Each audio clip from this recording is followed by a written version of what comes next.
Yang di bawah mencari pintu surga, yang di atas mendapat pintu mobil mewah.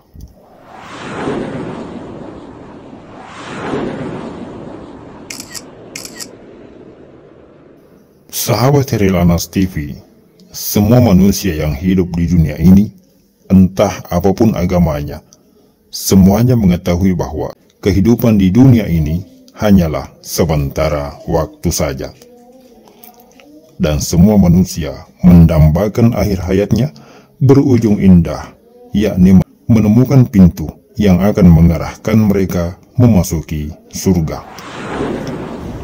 Apapun agamanya, semuanya mendambakan surga. Ada agama yang menyebut surga sebagai heaven, ada pula yang menyebutnya sebagai Gan Eden, ada pula yang menamainya swargo ataupun alam bagian. Meskipun namanya berbeda-beda, akan tetapi objeknya tetap sama, yakni sebuah tempat peristirahatan yang diyakini ada di alam akhirat, yang oleh penganut agama-agama itu dipercaya sebagai tempat perkumpulan terakhir bagi manusia setelah hidup di dunia ini. Sebuah tempat yang menjadi dambaan semua manusia, meskipun tidak semua manusia mampu dan mau berusaha untuk mendapatkannya. Padahal, untuk mencapai tempat yang digambarkan sebagai tempat terindah itu, manusia dituntut untuk melakukan sejumlah rangkaian perjuangan yang ditentukan oleh sang pemilik surga, yakni Tuhan, versi agama mereka masing-masing.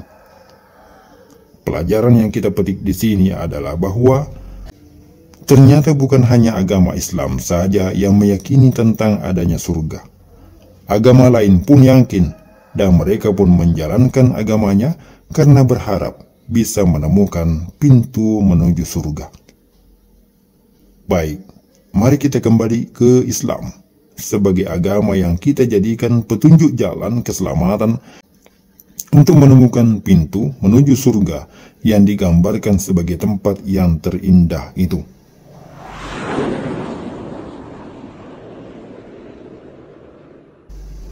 Sebuah tempat yang penghuninya dilukiskan duduk berhadap-hadapan di atas dipan yang bertahtakan emas, dilayani anak-anak muda yang membawa gelas dan cerek yang berisi minuman, bersumber dari sungai-sungai yang mengalir di dalamnya. Surga yang terdapat buah-buahan lezat dan selalu siap untuk disantap, ditemani kekasih-kekasih berupa bidadari yang terjaga laksana intan mutiara, diliputi kebahagiaan dan ketenteraman, jauh dari pertengkaran dan keributan karena tidak lagi terdengar ucapan-ucapan yang sia-sia serta perkataan yang menimbulkan dosa. Berbagai dalil, baik dari Al-Quran maupun Al-Hadis, menerangkan bahwa surga yang indah dan damai itu memiliki 8 pintu, sebagaimana yang tercantum di dalam hadis riwayat Bukhari dari Ubadah.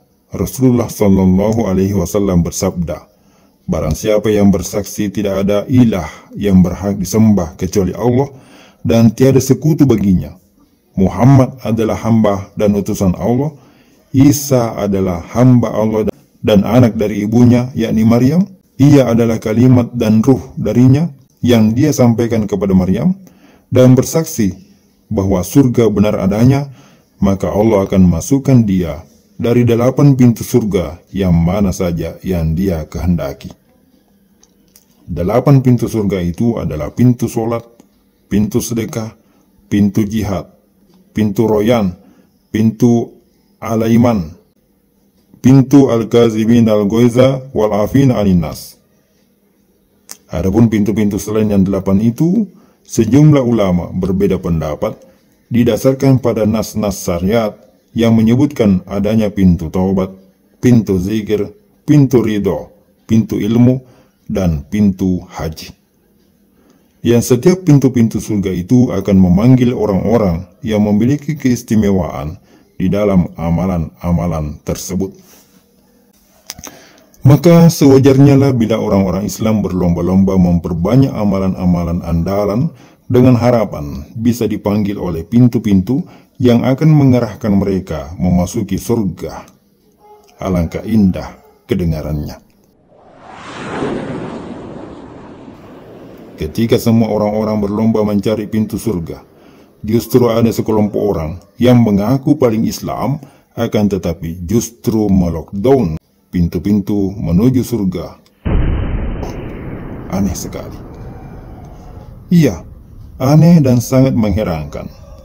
Di saat orang-orang lain berlomba-lomba mencari pintu surga, justru pembesar dari kelompok ini, kelompok yang menamakan diri sebagai Islam Jamaah, yang kini berlindung di balik sebuah ormas bernama LDII atau Lembaga Dakwah Islam Indonesia, meskipun belum pernah terlihat berdakwah secara luas, justru melockdown pintu surga, mencegah pengikut-pengikutnya untuk mendekati pintu-pintu surga.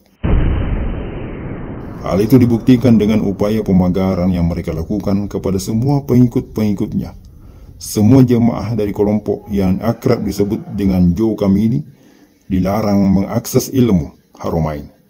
Secara tegas, imam besar mereka menyebut bahwa Mekah Madinah sebagai sumber agama Islam, agama yang menjelaskan mengenai cara menemukan pintu surga, dinyatakan sebagai tempat tidak murni lagi ajaran Islamnya.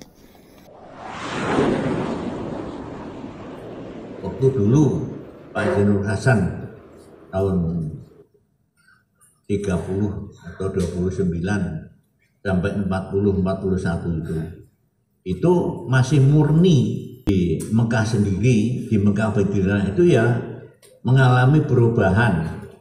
Di Masjidil Haram itu imamnya 4, Imam Syafi'i, Imam Hambali, Imam Hanafi, Imam Maliki lah. Nah, sehingga sholat itu ya gantian, itu loh. Nah, memang orang jahiliyah itu. Maka belajar Islam di Haramain dianggap tidak perlu lagi. Sejumlah generus mereka, tokoh-tokoh ulama dan tokoh-tokoh utama Islam Jamaah yang pulang berguru di Haramain juga di lockdown, dicegah untuk mengajarkan ilmunya, ditolak keberadaannya, bahkan dianggap sebagai pengkhianat dan dinyatakan mereka kembali kepada kekafiran. Waliyazubillah. Bahwa Mekah itu oleh Rasulullah bersumpah, innaki la khairu ardillah, kata Nabi, bahwa kamu wahai Mekah itu sebaik-baiknya buminya Allah, sebaik-baiknya buminya Allah. Kira-kira kalau kita perbandingkan dengan Indonesia, baik mana? Masa yang baik nanti lebih jelek, kan gitu? Kan nggak mungkin. Dari segala arah pasti dia paling baik. Begitu disebut haraman aminan. Mekah Madinah itu tanah haram, tanah yang sangat dimuliakan oleh atas doanya Nabi Ibrahim. Kalau Madinah atas doanya Nabi Muhammad. Kalau kita Jawa misalkan, ada doanya Nabi enggak ada. Ya pasti lebih baik Mekah Madinah. Sampai dalam hadis besok Dajjal itu nggak bisa masuk ke Mekah Madinah. Laisa min baladin illa sayata'ud Dajjal illa Makkah wal Madinah. Tidak ada dari sebuah negara manapun kecuali diinjak-injak oleh Dajjal. Sayata'uhu Dajjal, ad-Dajjal illa Makkah wal Madinah. Jadi Mekah Madinah, karena Mekah Madinah di gunung-gunungnya, bukit-bukitnya dijaga oleh para malaikat. Nah, itu kira-kira tanah yang demikian itu lebih tidak murni daripada tanah lain apa lebih murni? Ya pasti lebih murni. Dan sejarah juga membuktikan ya bahwa keilmuan itu tidak pernah lepas dari Mekah Madinah sampai sekarang. Dengan tegas para pembesar dari kelompok ini mengatakan bahwa kemurnian agama dinyatakan hanya ada di Kediri. Kebenaran Quran hadis hanya ada di dalam kalangan Islam Jamaah. Di luar Jamaah mereka ini semuanya ro'yu, kitab karangan, rodun ay mardudun ditolak dan akan kekal di neraka. Subhanallah. Banyak orang-orang yang punya pemahaman yang menyimpang itu Dia mengatakan bahwa sekarang ini kemudian ada di Jawa. Nah, ini.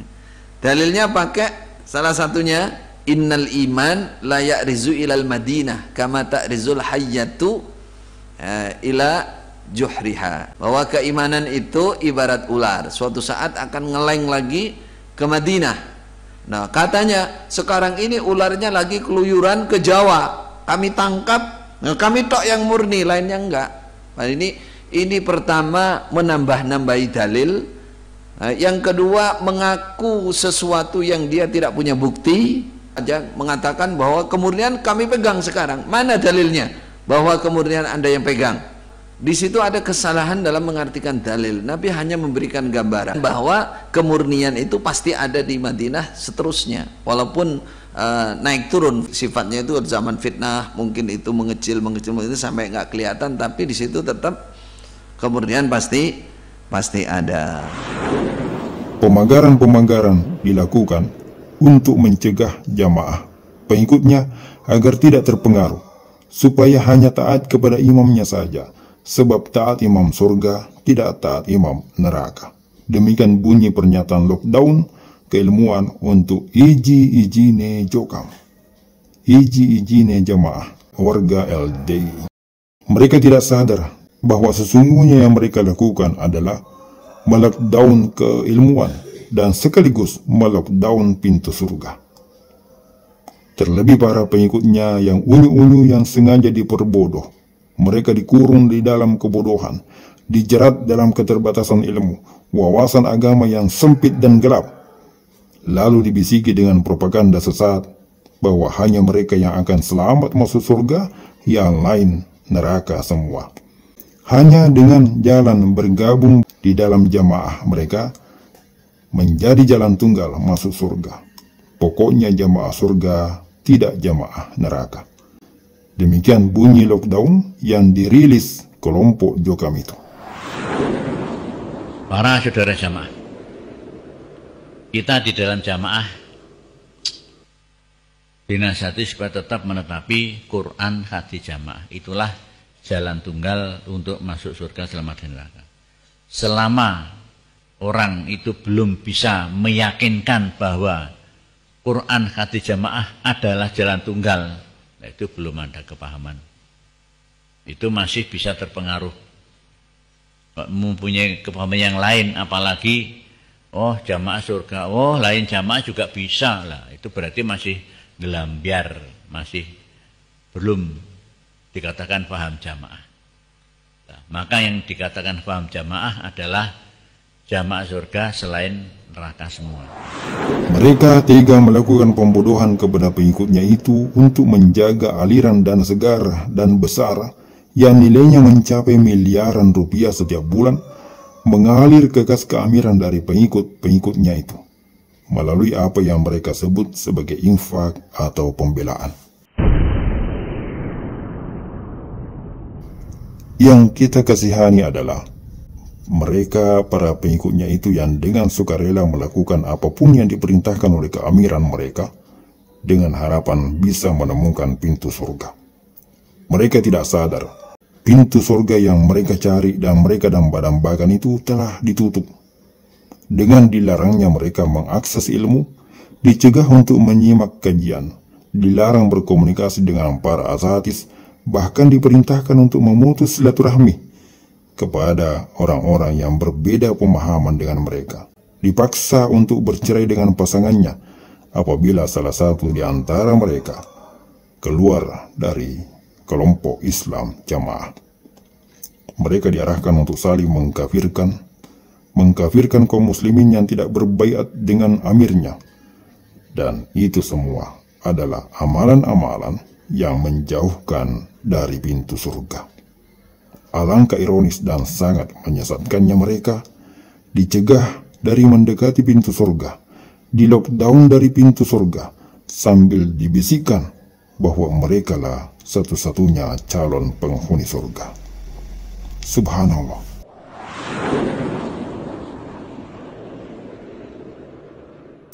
Pengikut Jokam atau Islam Jamaah warga LDII ini dalam niatnya melaksanakan semua amalan-amalan yang diperintahkan oleh sang amir, tujuannya semata-mata satu, mencari surga.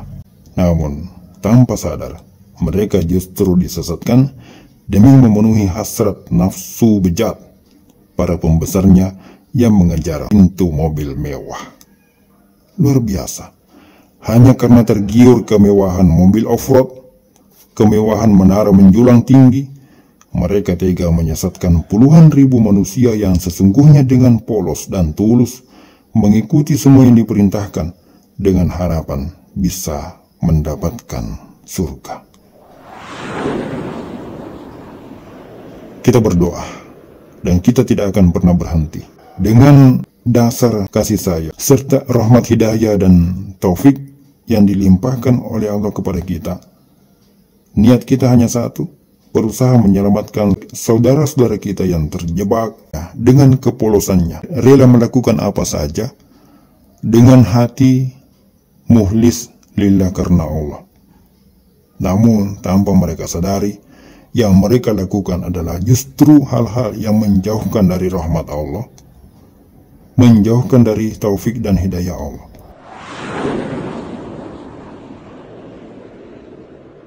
Alhamdulillah, dan tentunya kita tidak pernah lupa untuk bersyukur telah diselamatkan dari kelompok yang berakidah takfiri sesat menyesatkan itu, kembali ke pangkuan kaum muslimin yang terbebas dari akidah takfiriyah ini, tidak ikut-ikutan melockdown pintu surga, dan diberi kemampuan untuk beragama dengan terbuka dan tidak taklid buta. Semoga makin banyak yang tercerahkan dan terselamatkan. Wallahu a'lam. Dan sekian celotehan.